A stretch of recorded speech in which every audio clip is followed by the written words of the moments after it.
you good? Yes, I'm always good. You ready? I'm always ready. We're started, guys. Oke, Bang Imron, Ya. apa kabarnya? Alhamdulillah, Baik, untuk ya. sekarang kita sehat ya. Oke. Karena mungkin cuaca agak sedikit galau, kadang panas, kadang hujan, kita nggak tahu juga. Tapi untuk beberapa hari ini sama sehat. Wow, ini sangat luar biasa sekali dan saya sangat senang hati banget ketika saya mempunyai konten baru, yaitu konten pengen ngobrol, yang mana ini akan tayang di YouTube channel saya, dan Bang Imron adalah salah satu gestar pertama saya. Oke, give a applause with Bang Imron. Saya nggak berbahagia ya, saya merasa kayak artis papan atas yang diundang. Iya, harus seperti itu, karena bagi saya ketika mengundang seseorang untuk hadir di channel YouTube saya itu adalah suatu hal yang luar biasa, suatu pencapaian yang sangat besar sekali, karena nggak mudah untuk bisa mengundang orang atau mengajak collab atau bisa ngobrol, sharing lah gitu ya. Oh, yes. Karena kita juga sebelumnya udah deket banget guys ya, karena maksudnya kita udah pernah ngobrol juga, Satu rekan kerja juga, yes, kita ya, kantor. dan udah pernah juga diskusi bareng dan saling tukar pikiran ya, Hati ke hati lah. Iya. Oke, Bang Imron, Oke. kita langsung aja masuk ke pembicaraan kita pada malam hari ini. Siap. Yang mana informasi yang harus saya berikan kepada Bang Imron, congratulations for your baby. Oh, thank you Yes. so much, bro.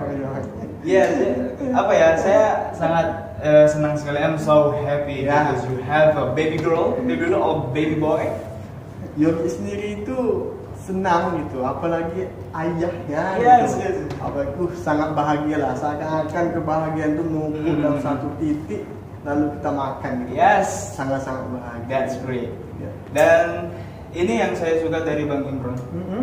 Karena jujur, secara pribadi saya, ketika saya ngobrol sama Bang Imron, selalu ada kata-kata yang mungkin ini bisa dikatakan kata-kata filsafat. Ya kan? Walaupun gini, karena Bang Imron itu adalah salah satu orang yang memaksakan seseorang untuk berpikir gitu dengan kata-kata Bang Imron ya, dan kata-kata Bang Imron yang mungkin orang akan nanya lagi, apa sih maksud lo gitu kan, dan mungkin gue nggak ngerti apa yang lo bilang gitu, dan itu sangat bagus sekali, karena dengan semakin banyaknya kita untuk berpikir dari hal-hal yang mungkin kata-kata itu bisa menjebak juga. Jadi kita harus berpikir dari apa yang sudah disampaikan dari orang lain, dan ketika kita juga bertanya apa sih maksudnya, dan itu nggak selalu salah gitu ya. Kalau boleh tahu nih Bang Imron, siapa sih nama si cantik tersebut? Ini sebetulnya belum launching sebenarnya. Oh, belum launching. Tapi ya nggak apa-apa, kita Oke, kasih oke. sedikit.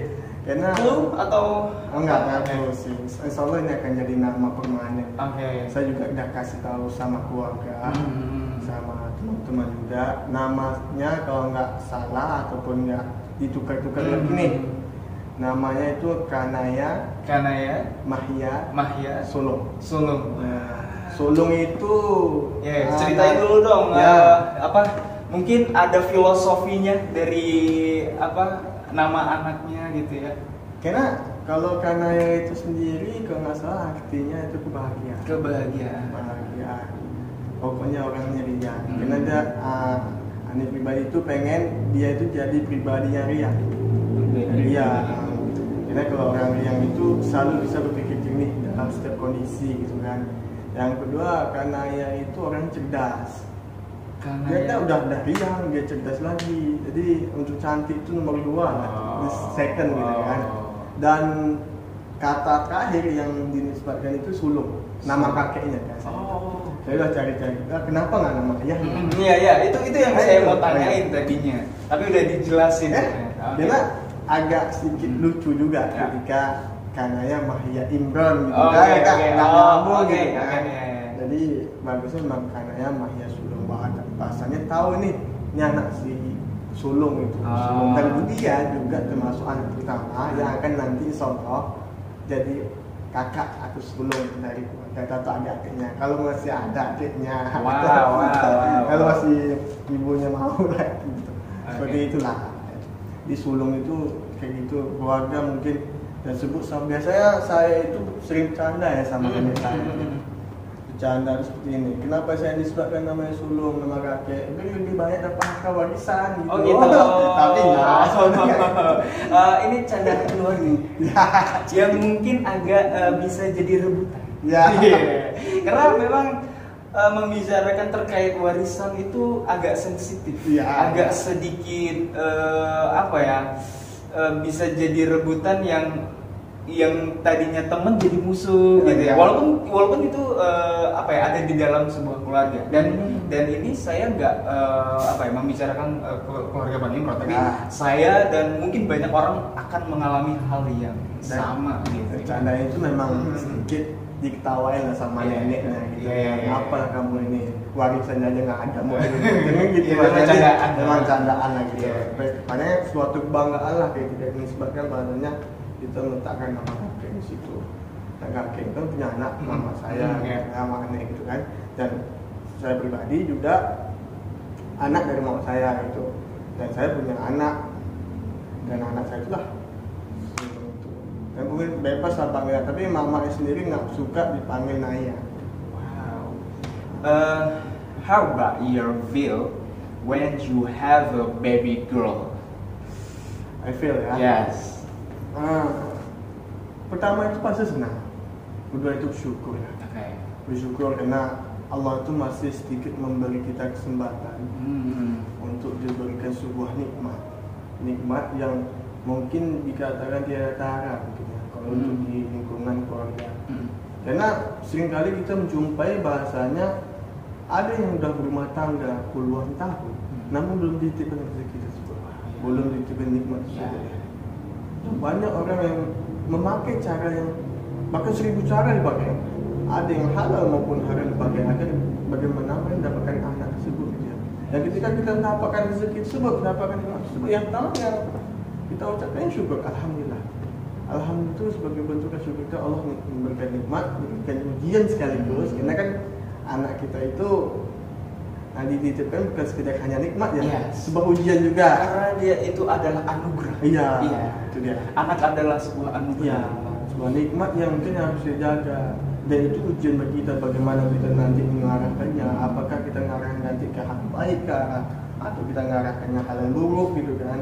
Karena tahu juga nih gimana anak kita ke depannya. Karena kan anak perempuan itu paling berat. Yes. Itu yang mau saya tanyain. Hal terberat apa yang mungkin ketika si Kanaya lahir, si cantik ini lahir, apa yang ada di dalam pikiran Bang Imron sendiri ketika ternyata anak gua perempuan nih gitu. Itu kan sesuatu yang berat ya. Maksudnya kita harus jaga, emang bener-bener jaga ini anak gitu. Terus saya sih punya pikiran yang sebenarnya yang berat banget gitu. Berat kita itu mungkin karena mungkin masih baby gitu, masih bayi baru lagi beberapa hari atau beberapa hari gitu. Mungkin kita belum terasakan, tapi ketika dia muncul pertama kali, dia lahir yang terpikir itu bagaimana nanti menjaga dia, mulai dari awalnya itu bagaimana ia bisa menerapkan syariat-syariat Islam, khusus wanita gitu. Karena wanita itu memang agak sedikit berat dari sudut dari mata kaki sampai ke apa kan semua tutup. Dari auratnya aja cuma beberapa doang ya. Muka sama tapak tangan aja. Mungkin ada beberapa hadis juga menjelaskan wajah pun juga termasuk aurat gitu kan. Jadi gimana kita anti kayak berinteraksi dengan lawan jenis atau nanti bagaimana kita menggunakan syariat untuk dalam beradab, dalam berilmu sama orang tua. Hal mendidik anak itu juga salah satu berat. Yang dipikir pertama kali itu bagaimana cara mendidik ini? Apa yang harus digunakan mendidik dia ini gitu? Gini Bang Imron, maaf saya tepis dulu, saya potong dulu. Mungkin Bang Imron dari pengalamannya Bang Imron ketika mempunyai istri, punya anak, tolong deh ngasih apa kayak saya, karena saya kan belum menikah nih ya. Saya juga pengen gitu suatu saat nanti atau tahun depan nanti saya akan mengalami hal yang sama dengan Bang Imron. Apakah anak pertama saya laki-laki, apakah perempuan. Tapi jujur Bang Imron, saya ketika menikah nanti dan kalaupun memang ada rencana menikah ya? Ada dong. Ada ya. Saya laki-laki normal. Saya laki-laki normal. Alhamdulillah. Ya. Jadi saya tuh masih kayak kebayang gitu, masih kayak kepikiran gimana gitu untuk memang dalam diri saya tuh saya pengen banget bisa punya anak perempuan. Iya. Dan kenapa? Yang pertama kita tuh selalu mikirin hal senangnya, ya kan? Lucunya dia, cantiknya dia, ngomelnya dia, gitu, ngegemesinnya gitu. Tapi kita tuh nggak pernah mikirin ini ribet gitu. Ya kan ngurusnya gitu. Ketika dia pup nanti, terus dia nanti kalau malam terus sering nangis gitu. Itu yang buat saya itu apa ya? Jadi pikiran gitu. Nah dari Bang Imron sendiri, pengalaman sejauh apa, ya mungkin seberat apa ketika udah mengalami anak perempuan? Tolong nih pencerahan dan motivasinya buat saya. Ini karena ya ini juga baru lahir beberapa hari, seminggu nih tepatnya. Seminggu. Karena dia lahir di malam Senin, dan ini juga malam Senin tepat seminggu di anniversary gitu kan, seminggu pas gitu kan. Untuk seminggu ini aja dikatakan bukan berat sih. Lebih tepatnya kita sebut ini ujian. Karena ini baru pertama kalinya kita begadang. Yang cowok normalnya begadang nggak capek, dan ini kita begadang capek. Pernah bayang nggak? Dulu kita biasa begadang nih, main game atau apalah itu hal-hal yang positif kita nggak capek, malah senang gitu kan. Tapi ketika udah nikah nanti punya anak, kita begadang capek. Capek seperti apa?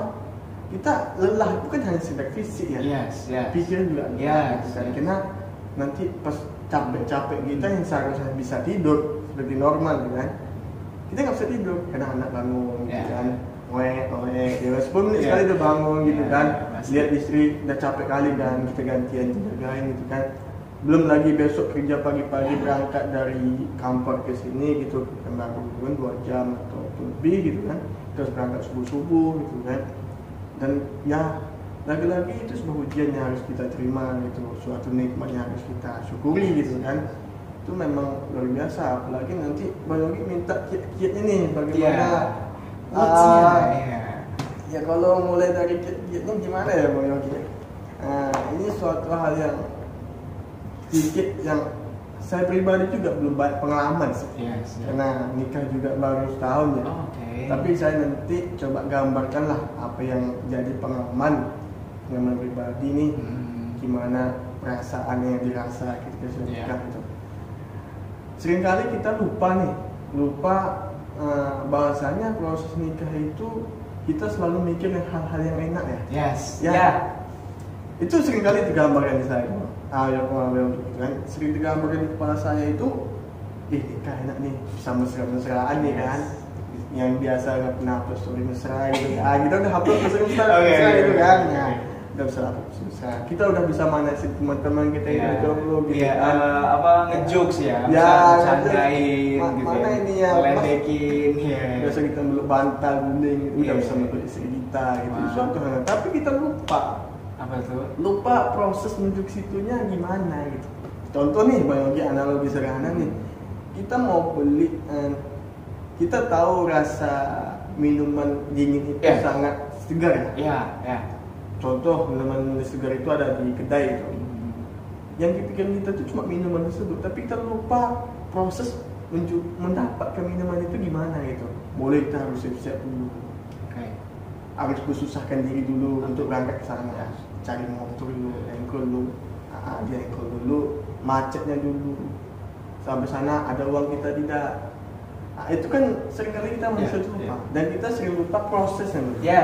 Jadi kesimpulannya adalah dari sekian banyak yang udah kita alami dari kehidupan ini, yang namanya hidup untuk bisa menjadi sesuatu adalah proses. Itu dia. Seringkali kalau saya karena orang nggak pernah mengerti perjalanan hidup, nggak pernah ngerti proses ketika dia mau nyampe sana itu nggak pernah ngerti, karena dia tahu yang instan aja gitu. Karena mie instan pun juga cilan mie instan. Oke, sorry banget ya, agak sedikit garing gitu ya. Ya sorry banget ya. Sebenarnya mau ngejokes tapi nggak kena punchline-nya. Tapi ya sama sepertinya kayak mie instan. Dan secara pembuatannya pun juga nggak instan banget. Kita harus nunggu berapa menit buat dia jadi mie gitu kan ya. Yang kita pikir cuma enak mie instan gitu kan. Dan ini mohon maaf nih, ini abang kah kita panggil atau Yogi, Mas, kakek gitu kan. Oke. Jadi jujur ya, dari raut wajah Bang Imron tadi itu sudah saya lihat gitu, kayak ada hal yang mengganjal nih. Jadi kayaknya ada yang nggak enak gitu ya. Dan tadi kita udah briefing juga mengenai hal tersebut ya. Kita tuh enaknya ngapain sih ya? Manggilnya apa gitu kan? Ya. Kalau saya secara pribadi yang lebih akrab aja. Kalau saya sih lebih senangnya lu gua karena memang ya kalau memang nanti Bang Imron nggak cocok dengan logat-logat yang seperti lu gua, it's okay, nggak apa-apa, kita ganti dan saya dengan nyamannya saya sendiri. Karena jujur Bang Imron di konten saya memang sering menggunakan kata-kata seperti itu, seperti itu karena emang saya senang aja gitu. Karena dari beberapa viewers juga ada yang dari Bogor, Bandung, Jakarta. Iya, walaupun 331 subscriber. Subscribe yang naik, jangan lupa follow, subscribe Bang Yogi ini. Jamin top deh. Isi kontennya luar biasa. Amin. Mudah-mudahan. Oke, dari beberapa pembahasan yang udah kita bahas. Pengalaman terberat Bang Imron ketika menikah. Karena gini, menikah itu kenapa bisa dibilang berat? Karena menikah itu kenapa bisa dibilang capek gitu ya? Karena hadiahnya surga gitu. Iya. Dari kecapean, keberatan yang mungkin Bang Imron alami, yang mungkin saya nggak tahu nih, mungkin iya sesusah-susahnya dan seberat-beratnya anak kayak saya yang belum pernah menikah gitu. Ya mungkin susah-susah makan gitu ya, maksudnya buat nafkahin diri aja masih susah gitu, apalagi dengan yang sudah menikah. Nah, Bang Imron ini kan telah menjalani ibadah ya. Nah, hal terberat ya di pernikahannya Bang Imron dari setahun lebih lah ya, udah jalan setahun lebih kan? Iya, setahun lebih. Apa sih hal terberatnya yang mungkin Bang Imron mengatasinya, Bang Imron mencari solusinya untuk istri dan Bang Imron sendiri gitu? Apa kalau boleh tahu? Hal terberat yang saat menikah nih ya. Jujur saya katakan, nikah itu suatu proses pembelajaran sih. Kenapa begitu? Karena kita akan mencocokkan dua insan yang jadi satu hati gitu ya. Contoh, kita pernah nemu nggak orang yang memang nggak sepemikiran dengan kita, lalu kita paksa dengan sepemikiran kita. Kita paksa untuk join dengan tim kita. Nih visi misi kita nih, itu kan agak benar nggak kita coba untuk berdebat nih atau berdiskusi dengan orang yang nggak sepemikiran kita, lalu kita tiba-tiba ingin menyatukan pemikiran kita, kan suatu yang berat. Yes. Itu suatu yang berat. Karena itu suatu hal yang nggak bisa kita paksakan. Ya. Karena memaksakan seseorang dalam pemikirannya dia, pendapatnya dia, bagi saya itu nyiksa loh. Karena apa ya? Secara tidak langsung pun kita juga nggak menghargai gitu. Karena memang benar susah untuk orang itu bisa ikut sama kita, gitu kan, memahami, dia mengerti dan memilih pendapat kita. Tapi banyak orang yang nggak pernah mengerti dan nggak pernah tahu, dan pada akhirnya menjadi suatu hal perdebatan gitu. Nah, dari percakapan ini, kan Bang Imron sudah menikah dan itu sudah menjadi jodoh tetapnya Bang Imron. Amin. Ya. Jangan sampai ada hal yang mungkin Allah membenci perkara tersebut, yaitu perceraian ya. Jadi kita tidak mendoakan hal itu, cuman jangan sampai itu terjadi. Ya doa kita sampai kakek nenek lah ya, sampai ngelihat anak-anak gitu ya, sampai ngelihat cucu bahkan gitu. Dari sekian panjang perjalanan pernikahan Bang Imron dengan istrinya Bang Imron gitu ya. Pernah nggak sih Bang Imron tuh berpikir jodoh itu sesuatu hal yang sama? Apakah jodoh itu suatu hal yang berbeda? Setuju nggak sih dengan orang yang ya karena kami sama gitu, bintang kami sama, makan kami makanan favorit kami sama gitu, dan pada akhirnya banyak kebohongan yang saya temuin. Oh iya, iya kan? Karena gini, pada dasarnya cowok itu ya emang suka secara fisik gitu. Ya, setuju nggak? Setuju. Kita sepakat dulu ya. Oke, sepakat dulu. Oke. Karena memang secara pribadi saya memang bukan masalah dia harus paham ini enggak. Gitu. Karena saya memang manusia dan ditakdirkan menjadi sebagai laki-laki gitu. Ya. Saya harus melihat dia dari fisik gitu kan, wah dia cantik, apa segala macam gitu. Dan pada akhirnya ada keterpaksaan dalam diri saya atau mungkin dari beberapa orang lah mengalami hal yang sama juga gitu. Ketika si wanita tersebut yang dia sukai, mungkin dia ngerasa, oh dia ternyata suka ini gitu. Oh ternyata dia begini gitu. Oh dia ini. Memaksakan diri untuk suka dan terjun ke circle yang bukan circle-nya gitu. Dan akhirnya menjadi penyiksaan bagi dirinya sendiri dan dia nggak nyaman di circle tersebut gitu kan. Nah dari Bang Imron sendiri, setuju atau tidak kalau ada orang yang bilang jodoh itu adalah suatu persamaan antara laki-laki dan perempuan gitu. Dari Bang Imron sendiri gimana tuh? Ya dikatakan hal yang seperti yang dikatakan tadi itu sama sebetulnya saya lebih sepakat tidak sama. Oke. Dan saya juga pernah diskusi nih sama teman saya tentang perkara jodoh ya. Perkara jodoh itu belum putus. Perkara jodoh itu belum putus. Definisi jodoh itu belum putus. Nggak ngerti. Maksudnya? Ini jodoh itu apakah pasangan istri kita itu jodoh? Orang cerai gimana? Oh iya. Apakah itu? Iya, saya pernah berpikir seperti itu loh. Jadi oke lah kita sampai. Oke. Kita sampai definisi. Oke. Untuk hal seperti itu ya kan diskusi perkara jodoh belum putus. Yang pasti jodoh itu adalah pasangan kita. Mau untuk sementara ataupun selama itu jodoh mungkin ya. Contoh ketika kita jatuh di aspal mungkin jodoh kita sama aspal gitu kan. Atau saat kita meninggal mungkin jodoh kita gitu kan.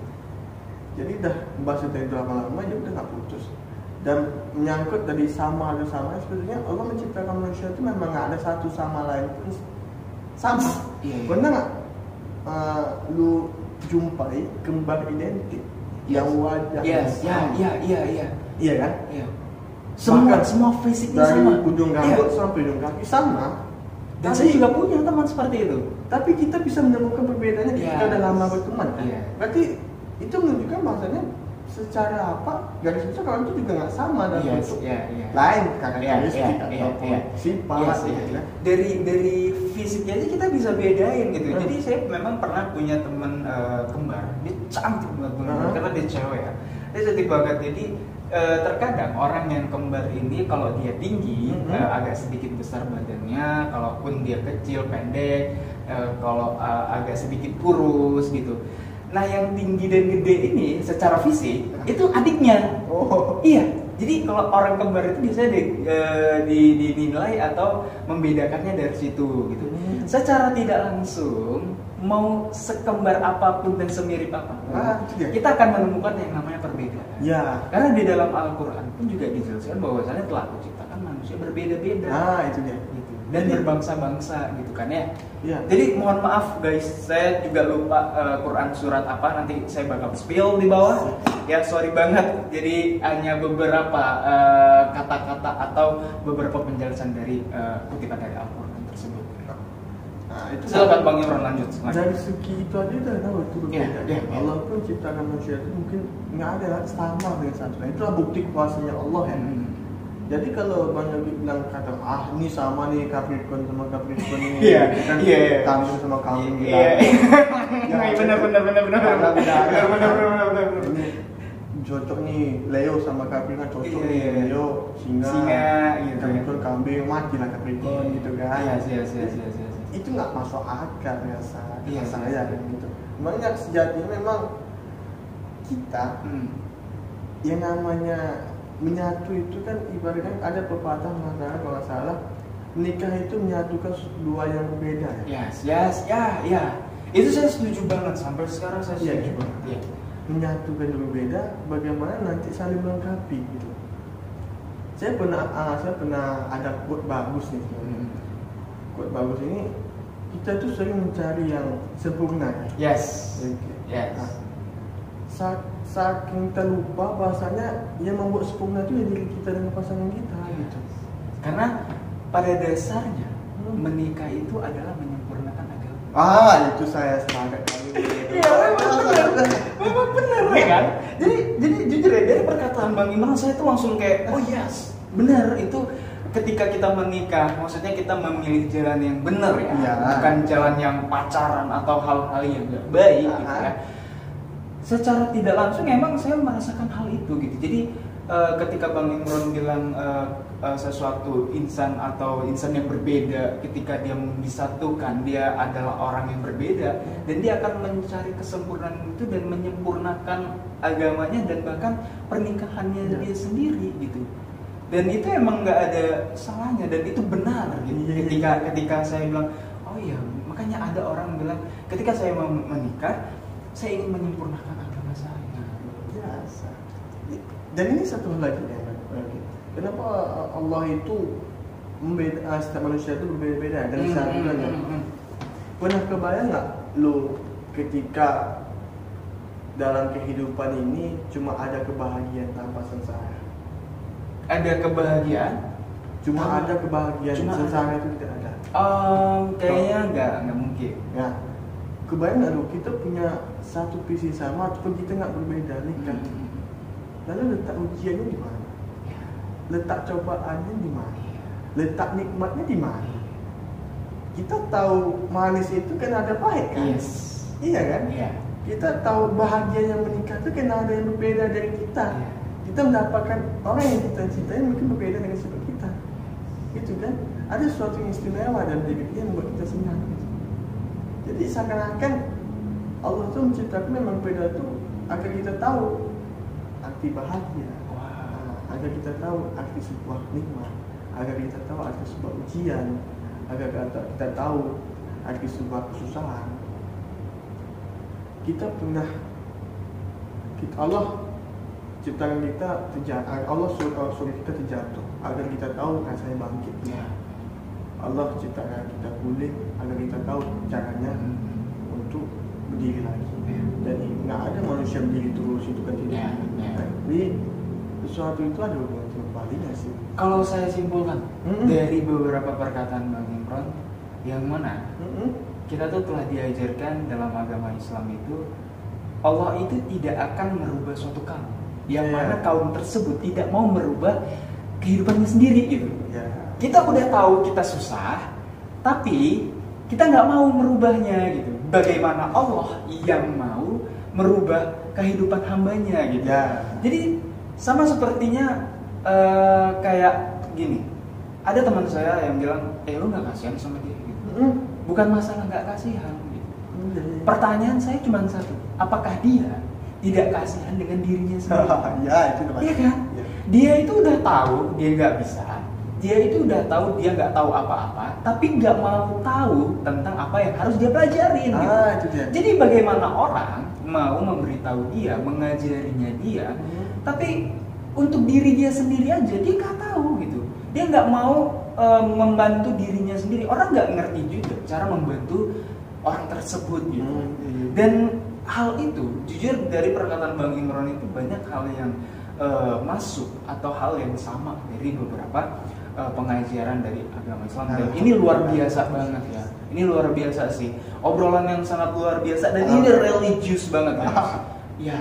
Dan ini yang gue suka dari Bang Imron. Bang Imron salah satu orang yang mungkin nggak bisa menspilkan atau memberi suatu kata-kata yang mungkin nggak pas gitu dengan agama Islam telah mengajarinya, tapi dia mempunyai kata-kata dia sendiri dan pada akhirnya saya menyimpulkan hal itu gitu.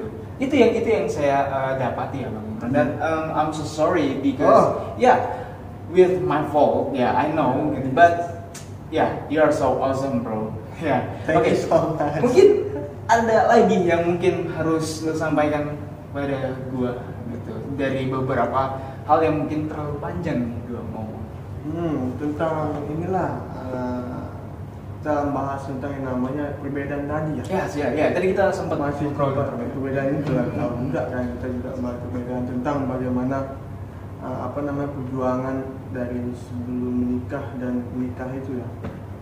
Saya pernah nih ditanya teman-teman, gimana nikah, enak nggak?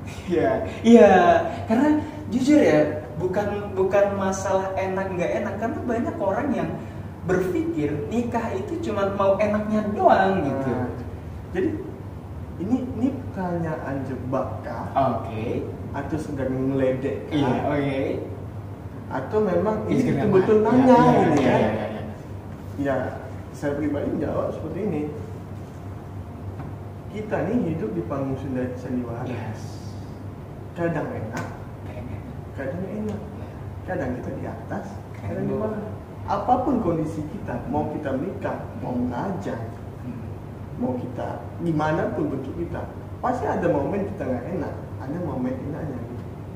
Iya kan? Jadi yang itu nggak perlu kita pikirin lah. Yang harus kita pikirin itu bagaimana cara bersyukurin aja. Yes. Yang enak kita syukuri, yang nggak enak kita perbaharuin bisa jadi enak gitu. Yes. Pernah nggak coba masakan yang kurang enak gitu kan? Tinggal garam sedikit tambah goreng jadi enak. Enak. Bagaimana kita cara untuk mengolahnya aja sih bang. Mengolahnya aja. Jadi tanya hal seperti itu, lalu saya jawab lagi nih. Kita nikah itu mengenal karakter sama lain selama seumur hidup. Ya.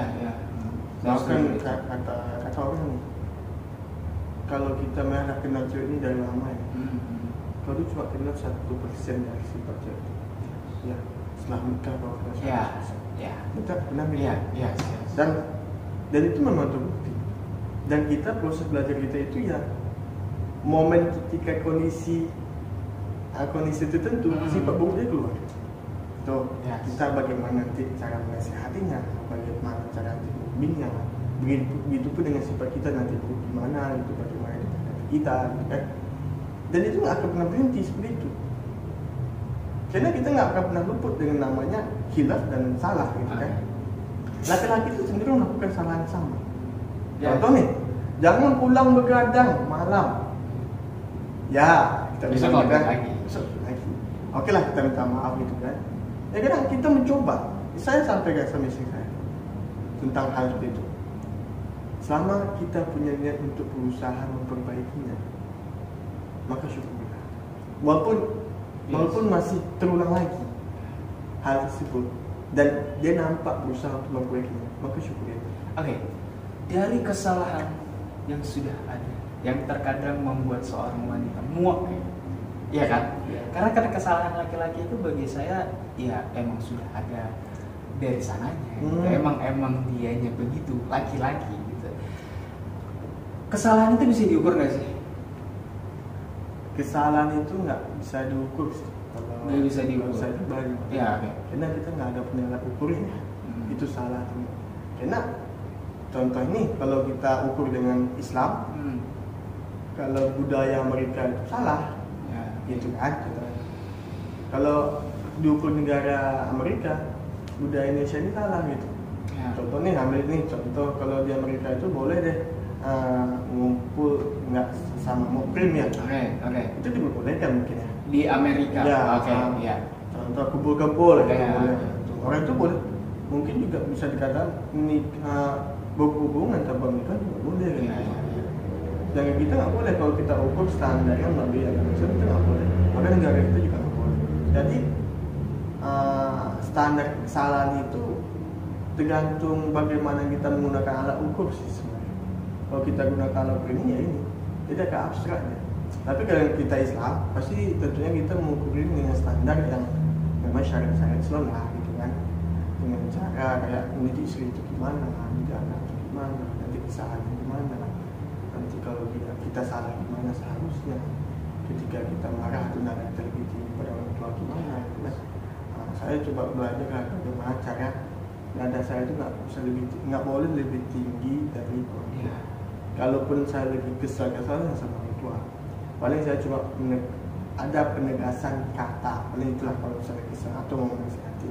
Tapi lagi-lagi saya mungkin beristighfar banyak-banyak, ya mungkin itu nggak tahu itu apakah itu benar. Kita nggak pernah menjadi benar di mata orang tua, karena kita juga selalu menjadi anak kecil gitu. Iya, kita nggak tahu apakah yang dilakukan saya lakukan itu sesuatu yang benar ataupun salah.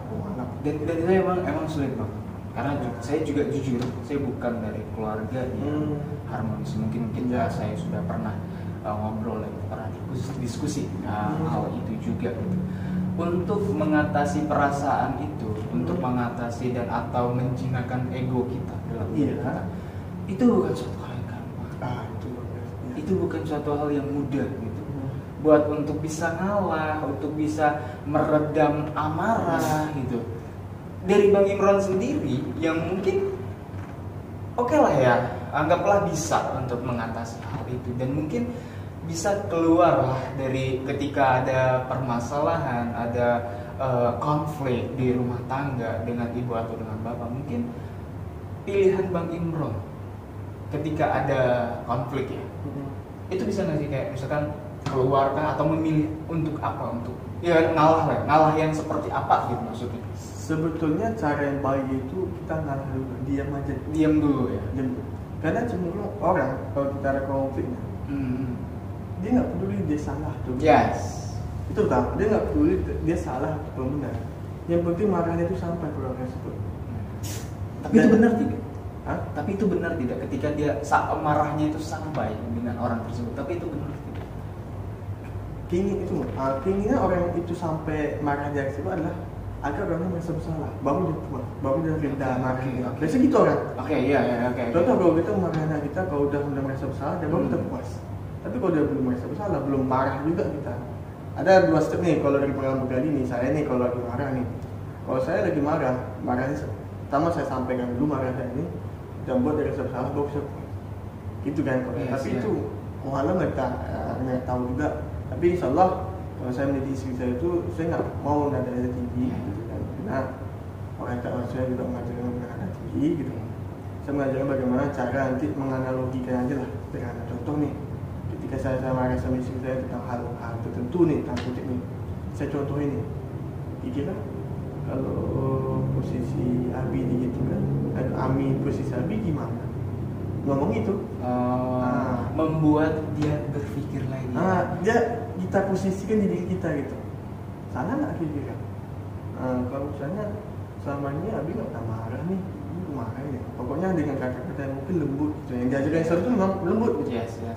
Memang kita nggak boleh apa, karena kalau kita marah keras sama anak, istri siapapun dalam keluarga, akan terbentuk mental yang melawan. Temperamen. Itu yang saya alami. Dari orang tua saya juga.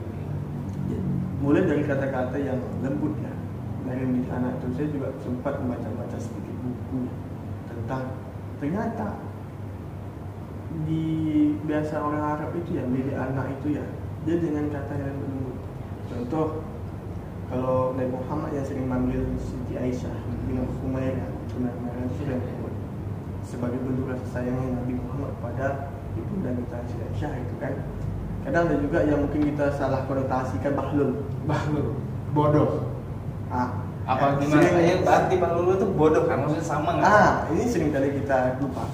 Bahasanya ketika anak yang sering melakukan kesalahan ya, kalau di budaya Arab atau gimana itu saya baca lupa kan. Budaya Arab itu dia ngomong baik. Ketika anak melakukan kesalahan, jangan itu anak baik, jangan itu anak ini baik, kok masih gitu kan. Sekali kalau budaya Indonesia itu ya kamu ini ada sensor itu kan. Sedangkan di kita di orang sana itu baik, bahlul itu ternyata bodoh. Jadi gimana tuh? Berarti saya salah dong ya? Gimana tuh? Saya tahu bahlul itu suatu perkataan atau suatu kata-kata yang agak kurang mengenakan. Bahlul itu kayak ente bahlul itu. Ente kadang-kadang bahlul ente. Bahlul itu kalau nggak salah referensi nih, saya pernah baca bahlul itu suatu nama orang. Bahlul. dia orang yang cerdas. Dia orang yang cerdas. Kalau ibarat kata nih, analogi sederhana seperti Albert Einstein. Oke. Yang bolak-balik merendam diri dalam bak mandi. Lalu dia keluar isi lagi, merendam lagi. Orang mungkin nyangka dia bodoh. Iya. Padahal dia cuma mengukur volume air ketika masa dimasukkan. Yang keluar itulah berat badannya gitu. Jadi dia dapat teori masa yang masuk dalam itu akan keluar dengan sama dengan itu. Wow. Dan kita yang orang yang nggak tahu apa-apa itu cuma dia bodoh atau gila. Makanya apa yang sudah sebut gila atau segala macam. Baru itu seperti itu. Baru itu sama kayak Abu Nawas. Orangnya cerdas. Dan Abu Nawas itu ada. Dan itu yang jujur ya, Abu Nawas itu salah satu kisah yang sering saya baca, dan saya nggak pernah tahu kalau Abu Nawas itu apakah dia pernah hadir di zaman Nabi Muhammad SAW atau gimana. Karena dari beberapa cerita-cerita Abu Nawas itu juga sangat unik loh, sangat lucu lah. Yang mana salah satu yang saya ingat sampai saat ini, dia ini kalau nggak salah dia punya hutang dengan orang lain atau kayak gimana. Saya akan bayar hutang tersebut atau bulan atau cara membayarnya itu bulan itu akan dibuatnya menjadi 2. Saya akan melihatkan kamu, saya bisa membuatkan bulan menjadi 2 dengan catatan hutang saya lunas. Mungkin seperti ya kurang lebih seperti itu gitu. Setelah dari kejadian tersebut, Abu Nawas ini membawa orang tersebut. Hei Abu Nawas, mana bulan yang kau bilang akan menjadi 2? Toh bulan di atas sana, di langit sana masih 1. Apakah kau tidak melihat ke air? Akan bulan menjadi 2 katanya.